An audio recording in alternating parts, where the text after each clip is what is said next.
নমস্কার বন্ধুরা, তিয়াসাস রেসিপিতে সকলকে স্বাগত জানাই। বাজার থেকে না কিনে কিভাবে স্বাস্থ্যসম্মত উপায়ে বাড়িতেই লাচ্ছা সিমাইটা তৈরি করে নেবেন তারই একটা রেসিপি নিয়ে আমি আপনাদের সামনে হাজির হয়েছি। এই সিমাইটা বানিয়ে নেওয়া খুবই সহজ। আর একটা মজার কথা হলো, যে কোনো কাজ করতে করতে আপনারা কাজের ফাঁকে এই সিমাইটা ঝটপট বানিয়ে নিতে পারবেন। রেসিপিটা আপনারা শেষ পর্যন্ত দেখুন, আশা করি আপনাদের ভালো লাগবে ও কাজেও আসবে। তবে আসুন দেখে নেওয়া যাক এই ভেজালহীন লাচ্ছা সিমাইটা আমরা বাড়িতে কিভাবে বানিয়ে নিই। প্রথমে লাচ্ছা সিমাইটা বানানোর জন্য এই কাপের মাপ করে 2 কাপ ময়দা নিয়ে নিয়েছি। এটা কিন্তু আটা দিয়ে বানানো যাবে না, ময়দাটাই আপনাকে নিতে হবে। এবার ময়দার মধ্যে দিয়ে দিচ্ছি 2 চামচ চিনি। চিনিটা দিয়ে ময়দা ও চিনিটা খুব ভালো করে মিশিয়ে নিচ্ছি। তারপর এখানে আমি রুম টেম্পারেচারে থাকা অল্প অল্প জল দিয়ে মেখে নেব। জলটাকে একেবারে দিলে হবে না, অল্প অল্প করে জল দিয়ে একটা সফট ডো তৈরি করে নিতে হবে। ময়দাটাকে প্রায় 5 মিনিট মতো সফট করে মাখিয়ে নিয়েছি। এবার এটাকে ঢেকে 10 মিনিট রেস্টে রেখে দিচ্ছি। ওদিকে ময়দাটা 10 মিনিট রেস্টে থাকতে থাকতে একটা মিশ্রণ তৈরি করে নিচ্ছি। তার জন্য থালার মধ্যে দিয়ে দিচ্ছি হাফ কাপ কর্নফ্লাওয়ার। এখানে আপনারা কর্নফ্লাওয়ারের বদলে অ্যারারুটও নিতে পারেন, তবে ময়দা নিলে কিন্তু হবে না। এবার কর্নফ্লাওয়ারের মধ্যে দিয়ে দিচ্ছি 1 কাপ সাদা তেল, আর দিয়ে দিচ্ছি হাফ কাপ ঘি। ঘিয়ের বদলে আপনারা ডালদা বা বাটারটাও দিতে পারেন, তবে যেহেতু বাড়িতে তৈরি করছেন ডালদাটা না দেওয়াই ভালো। এবার কর্নফ্লাওয়ার, ঘি ও সাদা তেলটা খুব ভালো করে মিশিয়ে নিচ্ছি। দেখুন, ঘি, সাদা তেল ও কর্নফ্লাওয়ারটা খুব ভালো করে মিশিয়ে নিয়েছি। ময়দাটা 10 মিনিট রেস্টে রাখা হয়ে গেছে। এবার ময়দাটাকে আরও একবার ভালো করে মেখে নিচ্ছি। ময়দাটাকে আরও কিছুক্ষণ আমি ভালো করে মেখে নিয়েছি। এবার ময়দা থেকে এরকম সাইজে 4টে লেচি কেটে নিচ্ছি।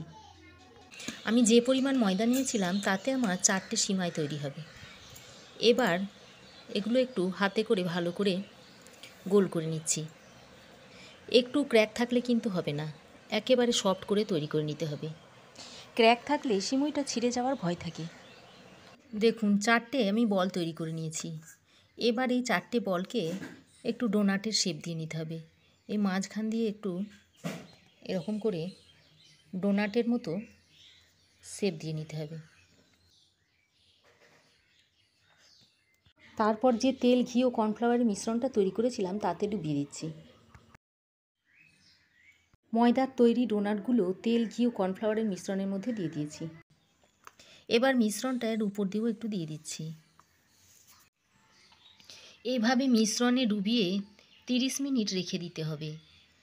30 মিনিট পর আমি আবারও ফিরে আসছি। দেখুন, আধ ঘন্টা পর আমি ফিরে এসেছি। তো মাঝে আমি একবার 15 মিনিট পর এগুলো উল্টে দিয়েছিলাম। আধ ঘন্টা ভিজিয়ে রাখার পর দেখুন অনেকটাই নরম হয়ে গেছে। তেলে ভেজানোর পর দেখুন অনেকটাই নরম হয়ে গেছে।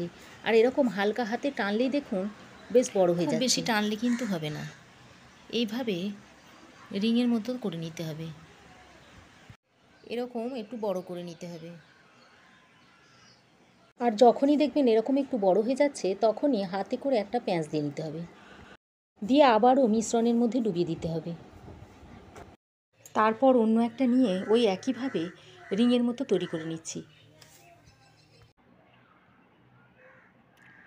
এইভাবে যখনই দেখবেন রিংটা বড় হয়ে গেছে তখনই পেঁচিয়ে নিতে হবে। সবগুলোকে একবার করে পেঁচিয়ে নিয়ে আবারও মিশ্রণের মধ্যে ডুবিয়ে দিয়েছি। যতক্ষণ না ভাঁজগুলো সরু সুতোর মতো হয়ে আসছে ততক্ষণ এইভাবে পেঁচিয়ে যেতে হবে। এইভাবে মিশ্রণটা রিংয়ের মধ্যে লাগিয়ে নিয়ে করবেন, দেখবেন খুব তাড়াতাড়ি কাজটা হয়ে যাবে। মজার ব্যাপার হলো কি, এটা আপনারা অন্য কাজ করতে করতেও তৈরি করে নিতে পারবেন। আর যখনই দেখবেন যে টানতে গিয়ে একটু শক্ত লাগছে তখনই তেলের মধ্যে ডুবিয়ে দেবেন। তারপর মিনিট 5 রেখে আবারও একইভাবে রিংটা তৈরি করে নেবেন। এইভাবে মোট 15 থেকে 16 বার পেঁচটা দিয়ে নিতে হবে। আপনি এভাবে করে টেনে টেনেও রিংটা তৈরি করে নিতে পারেন। এইভাবে যদি একসাথে করে 3-4টে বানিয়ে নেন, একটা তৈরি করবেন আর একটা তেলের মধ্যে ডুবিয়ে দেবেন, এতে করে বানাতে সুবিধা হয়। 15 বার রিংটা আমার ঘোরানো হয়ে গেছে। আর কেমন দেখুন সরু সরু সুতোর মতো তৈরি হয়ে গেছে। এবার দেখুন লাচ্ছা সিমইটা ভাজার জন্য রেডি হয়ে গেছে। এখন আমি এরকম একটা প্লেটের উপর তুলে নিচ্ছি। এবার হাতের সাহায্যে অল্প অল্প চাপ দিয়ে একটা রুটির মতো শেপ করে নিচ্ছি। আগে থেকে একটা ফ্রাই প্যানে বেশি করে তেল গরম করে নিয়েছি। এবার এই প্লেটের সিমইটা আস্তে আস্তে ছেড়ে দিচ্ছি। সিমইটা এভাবে প্লেটে করে নিয়ে দিলে তেলে দিতে সুবিধা হয়। তারপর এরকম দুটো কাঁটা চামচের সাহায্যে একটু ছড়িয়ে দিতে হবে। এবার এভাবে একবার উল্টে দিচ্ছি। এতে করে ভিতর পর্যন্ত খুব ভালোভাবে ভাজা হয়ে যাবে আর একটুও কাঁচা থাকবে না। এবার এভাবে উল্টে পাল্টে মুচমুচে করে ভেজে নিন। দেখুন ভাজা হয়ে গেছে, এবার তুলে নিচ্ছি। তেলটা খুব ভালো করে একটু ঝরিয়ে নিতে হবে।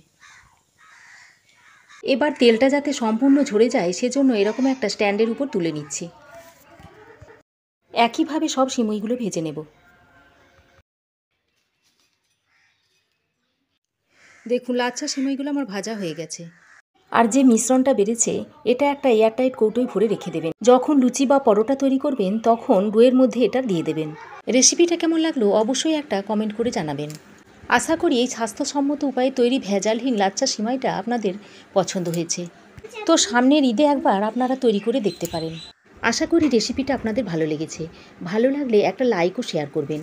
পাশে থাকা বেল আইকনটা অবশ্যই প্রেস করবেন। আর আমার চ্যানেলে নতুন বন্ধু হয়ে থাকলে প্লিজ চ্যানেলটা সাবস্ক্রাইব করার অনুরোধ রইল। আজ এ পর্যন্তই। আবার দেখা হবে নতুন কোনো রেসিপি নিয়ে নেক্সট এপিসোডে। সে পর্যন্ত ভালো থাকবেন, সুস্থ থাকবেন। আর রইল অনেক অনেক অগ্রিম ঈদ শুভেচ্ছা।